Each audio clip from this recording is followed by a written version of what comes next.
Thank you for coming today for our Hands Around the Courthouse event today. The weather's holding, so yay. I appreciate each and every one of you who've come to join us today. We as an agency are rounding out Child Abuse Prevention Month and Sexual Assault Awareness Month. So thank you again for joining us for that. We have a multitude of speakers, so I'm going to get started so we can enjoy everything today. Also, we got swag. Don't miss it. We got the good stuff. I'm going to take a minute to introduce the amazing women of Victim Services and tell you a little bit about what we do. Well, I'm going to talk about Brittany, but she's not joining us today. Brittany is our Associate Director. She oversees our programs and staff and really just holds our hand when we need her. So, but she's not with us today. Caitlin, raise your hand. Caitlin is one of our sexual assault counselor advocates. Caitlin sees adults and children for counseling, as well as supports our survivors in court for their CNCOs and criminal cases. Next up on our sexual assault team is Jessalyn. Woo! She is a sexual assault counselor as well, who works with adults. Jessalyn works out of our Galesburg office, so we got her to come play with us today too. And stays super busy with all of her outreach events that she does across our service counties. So, Jessalyn. Bree. Bree is a sexual assault counselor advocate, and she's also the leader of our SART team, which is the Sexual Assault Response Team, which works with other agencies in the surviving counties to better serve survivors of sexual assault. She also does court and criminal advocacy as well. So, Bree. Alyssa, who's also not with us today because she's out busy. She is our sexual assault counselor as well and prevention educator. Alyssa has been working very closely with the Department of Corrections to provide sexual assault counseling to persons in custody as well. And she also spends a lot of her time doing prevention education, teaching various organizations, schools, and so forth, SA and DV prevention. Rocio. Rocio is our bilingual DV advocate counselor. She works with our limited English clients for counseling, also including DV and parenting classes, as well as court advocacy. Rocio. Misty. Woohoo! Misty is our case management counselor. Misty works with our clients to assist them in reducing barriers, also provides counseling and DV education and parenting classes as well. Misty. Autumn. She's the newest member of our team. She's a DV legal advocate counselor. She also counsels not only DV clients, but SA clients as well, as providing court support too. And lastly, I'm Danielle. I'm also a legal advocate for the agency. I work on the DV side as well as doing prevention. I am the stalking advocate as well as doing the DV advocates too, meaning orders of protection and all other court matters. And I also do primarily education with law enforcement. They let me go talk to law enforcement because that's my best thing. VS works in 6 counties, so we're in McDonough, Warren, Hancock, and Henderson with our DV team, and we are in Knox and Fulton as well as the other 4 with our sexual assault team. All of our services are free, and we do have a 24-hour hotline. It's on all of our merch, but that's 309-837-5555, and that is manned 24 hours a day to get an advocate. So, with that being said, I'm going to let Rocio talk to you about the clothesline. Okay, bear with me because I can't really see right now. So anyways, the Clothesline Project is a visual display of violence statistics that often go ignored. Each shirt is made by a survivor of violence or by someone who has lost a loved one to violence. The color of each shirt represents a different type of violence. White, we don't have a white one here. Okay. Someone who has lost their life due to violence. Yellow, survivor of physical assault or domestic violence. Red, pink, orange, survivor of rape or child abuse, sexual abuse. Blue, green, survivor of incest or childhood sexual abuse. Purple, someone attacked because of their sexual orientation. Brown, gray, survivors of emotional, spiritual, or verbal abuse. Black, someone disabled as a result of an attack or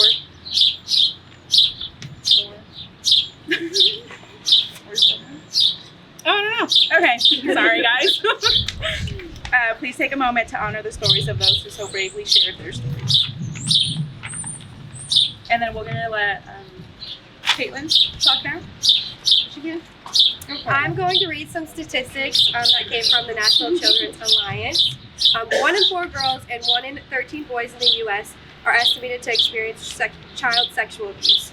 1 billion children globally are estimated to experience sexual violence. 1 in 5 children in Europe are estimated to experience sexual violence. U.S. child welfare authorities look into the safety of nearly 8 million kids annually. Of those, around 3 million children received an investigation or alternative response from Child Protective Service agencies. The Child Advocacy Centers serve 365,000 children annually. In 2024, 332,228 children were victims of abuse and neglect. That's nearly 1 in 100. I'm now going to invite T-Bear to come talk to us. He is with the BACA, the Heart of Illinois chapter of BACA. So I'm going to let him talk to us about what they do. Some of you have met us, some of you have worked with us. I don't think of any of you have heard our mission statement. It explains exactly what we do. Bikers Against Child Abuse, BACA, exists with the intent to create a safer environment for abused children. We exist as a body of bikers to empower children to not feel afraid of the world in which they live. We stand ready to lend our support to our wounded friends by involving them with an established and united organization. We work in conjunction with local, state, and officials who are already in place to support children. We desire to send a clear message to all involved with the abused child that this child is part of our organization and that we are prepared to lend our physical and emotional support to them and by affiliation, our physical presence. We stand at the ready to shield these children from further abuse. We do not condone the use of violence or physical force in any manner. However, if circumstances arise such that we are the only obstacle preventing a child from further abuse, we stand ready to be that obstacle. Now, we have three requirements to help a child. It must be reported with you guys. You cannot live with the perpetrator. The child must be in fear. That is it. We're not big brothers, big sisters. We don't deal with bullying. We only deal with abused children. Very narrow focus. So, thank you much, guys. Thank you so much. I'm going to ask Sue from the Advocacy Network for Children to come up and speak with us. I'm Sue Tody. I'm with the Advocacy Network for Children. We're a children's advocacy center that provides forensic interviews and children's advocacy services in a 9-county service area in West Central Illinois. We believe that children should always be safe, heard, and protected. We cannot do that alone. It takes everybody here to help everybody doing that in their equal part. And it doesn't just start with our agency. Prevention starts with adults who are willing to learn the signs of abuse and teach them to others and to teach them to their own children. And we want to create those safe environments where kids feel that they can talk to the adults and other children around them. And then it's so simple for everybody. Adults can do it, teens can do it, children can do it. If you see something, say something. Thank you.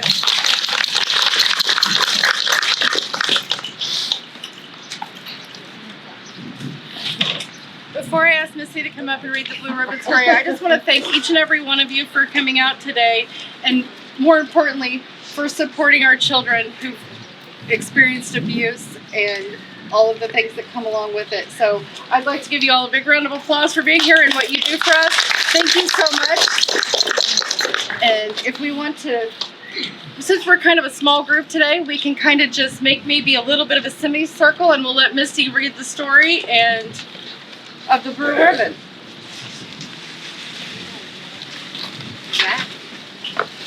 In the spring of 1989, Bonnie Finney, a Norfolk, Virginia grandmother, took a stand against child abuse when she tied a blue ribbon to the antenna of her van. It was a signal to her community of her personal commitment to involve everyone in the battle against child abuse. This is Bonnie's voice. It's been so long since I sat by his side in the hospital. Of course, I knew something was wrong as I sat there. I saw fear on his face, bruises on his body,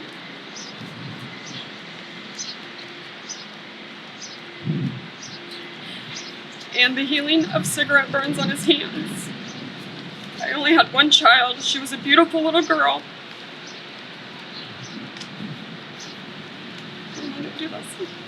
She was the light of our eyes. We knew she had entered into a stormy marriage, for we brought her home several times, and 5 years the marriage lasted. We suspected heavy use of drugs, but in those 5 years, 3 beautiful, healthy children had been born. I loved them dearly, and they loved me. The children were 16 months, 3 years, and 4 years old. After the ordeal at the hospital, my grandson was placed in foster care for 3 weeks. He cried when they came to take him back to his mother. He told his foster mother, "My mama don't love me," and he begged to stay. But she was not physically able to take care for him, and the court seemed to believe that home was the best place for him.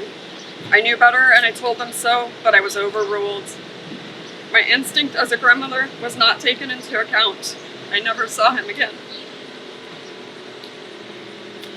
When the little girl, my 16-month-old granddaughter, was hospitalized from a severe beating, her leg broken in 4 places, and her hand burned from the tip of her little finger to her wrist, they decided to start looking for Bubba.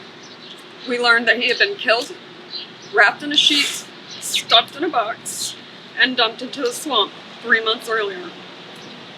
My life turned into physical and mental chaos. My efforts to understand became a plea to stop child abuse. I tied a blue ribbon on my van antenna to make people wonder. I intend never to forget the battered, bruised bodies of my grandchildren, and blue serves as a constant reminder to me to fight for protection of our children. Join with Bonnie, join with me, join with us, with the blue ribbon, and tell people what it's all about. Tell them that we can protect children if we work together.